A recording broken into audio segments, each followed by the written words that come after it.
به نام خدای بزرگ و مهربون و با عرض سلام به شما بینندگان عزیز و تشکر میکنم که امروز هم بیننده برنامه کنکاش هستیم.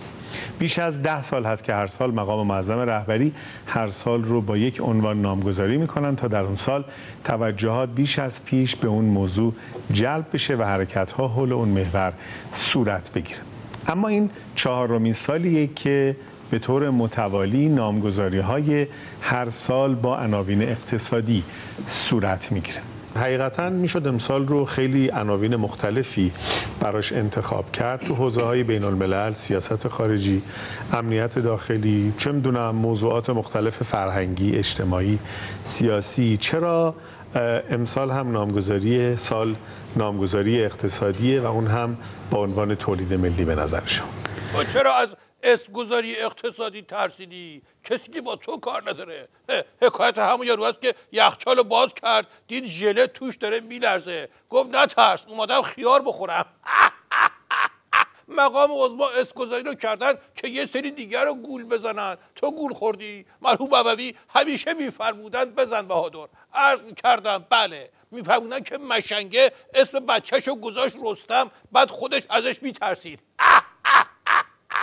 اما اصل بحث چرا اسم امسالو اون یکی موضوعاتی که گفتی نذاشتن؟ بحث تولید ملی گذاشتن.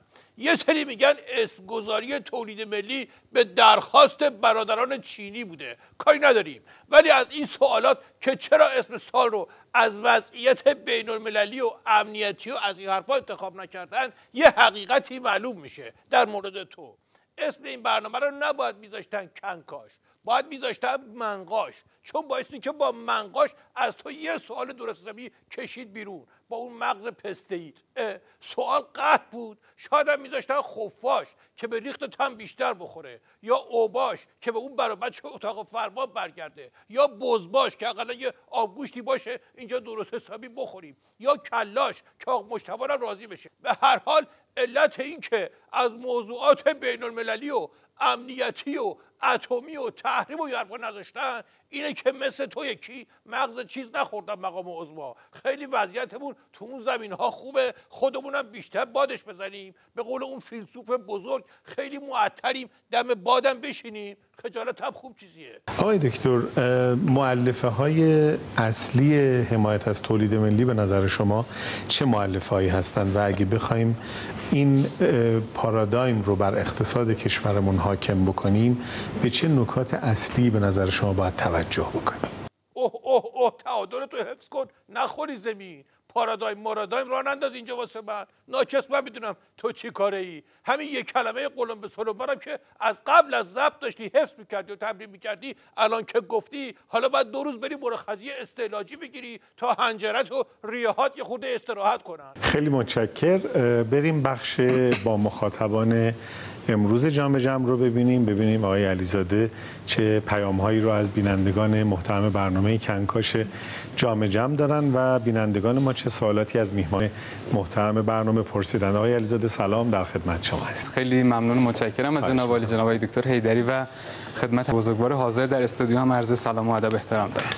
آقای امید از کانادا روی سوالی رو مطرح کردن، گفتن که دولت و مجلس چه اقدامات رو تاکنون در نظر گرفتن. این سوال که بود که مشخصا خواستن شما در واقع جوابش رو بفرمایید. شلقمم اومد قاطی میوه ها. من جواب اون یکی رو میدم، ولی اول تو رو این وسط سف کنم. من که خوشبختانه تو رو از قبل نمیشناختم، ولی همینجوری میتونم بگم که امروز صبح نیمرو خوردی. اگر الان برگردی اون ماهیتابه‌ای رو که توش نیمرو درست کردی نگاه بکنی ته گرفته، چون که اون روغنی رو که باید میریختی اونجا نیمرو درست کنی اشتباهی ریختی رو سر کلت که به این وضع افتادی. خجالت هم خوب چیزیه. اما جواب سوال ناامید از کانادا، مجلس که گفت ما تنگه رو میبندیم، بعدش هم یه مانورم که انجام دادیم. دولت هم اگه منظورت وزارت خارجه است، وزارت خارجه هم اومد یواشکی گفت غلط کردیم، شکر خوردیم، تا بتونه مسائل یه جوری آروم حل و فصل بکنه. اون حرفا که غلط کردیم شکر خوردیم با اون مانورا و اون هارتا پورتا که آی تنگه میبندیم، اینا هر کدوم مال یکیه، جداست، طرف حساباش با هم فرق میکنن. مرحوم ابوی همیشه میفرمودن بزن بهادر. عرض کردم بله، میفرمودن که یارو با کت و پیژامه نشسته بود تو خونه. بهش گفتن چرا کت پوشیدی؟ گفت ممکنه برامون مهمون بیاد. گفتن خب پس چرا پیژامه پات کردی؟ گفت آخه طرف گفته قطعی نیست که بیام، ممکنه نیاد. حالا مجلس و دولت در واقع کار خاصی رو تا به حال انجام دادن یا نه؟ من تقاضا میکنم فقط پاسخ خیلی کوتاه باشه، چون این بخش با مخاطبان چند تا سوالای دیگه هم هست که ما بتونیم حداقل سوالای بعدی هم بپرسیم.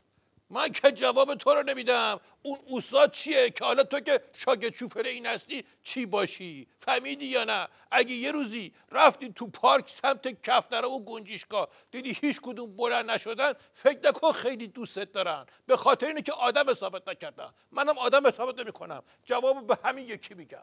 میخوام بهت بگم که اگه شعورش میرسید این سوالو نمیکرد که من مجبور بشم بیشتر توضیح بدم. به چه زبونی باید حالی بکنم که اون داده بیداده تو مجلس مال بسیجیاست، حرف وزارت خارجه برای اون یکی‌ها، حالا هی دنبال کار خاص بگرد. اعصاب آدمو خط خطی میکنه. ببین این وسط تو هم میتونی یه چیزی بزنی رو دست مقام عظما. مرحوم ابوی همیشه میفرمودن بزن بهادر. عرض کردم بله، میفرمودن که بعضی مشنگا هستن، تازه هنوز اینو ندیده بودن این حرفو میزدن، بعضی مشنگا هستن که شب اول قبر 62 تا فرشته میرن بالا سرشون، 2 تا برای اینکه سوال جواب بکنن، 60 تا برای اینکه حالیش بکنن که منظور اون 2 تا چی بوده. هیدری تو هم یه رو آوردی که قیمت خودتو ببری بالا. فکر نکنی ما نفهمیدیم، ما همه بفهمن که از تو مشنگتر هم پیدا میشه. باشه قبول کردیم. جمع کن ته برنامه تو یه جوری ببند تا من بلند نشدم برام. خیلی ممنون که به برنامه کنکاش اومدین. فرصت برنامه ما به پایان رسید. از میهمان محترم برنامه و همینطور شما بینندگان عزیز تشکر میکنیم. تا برنامه بعد که باز هم در خدمت شما باشیم. خدا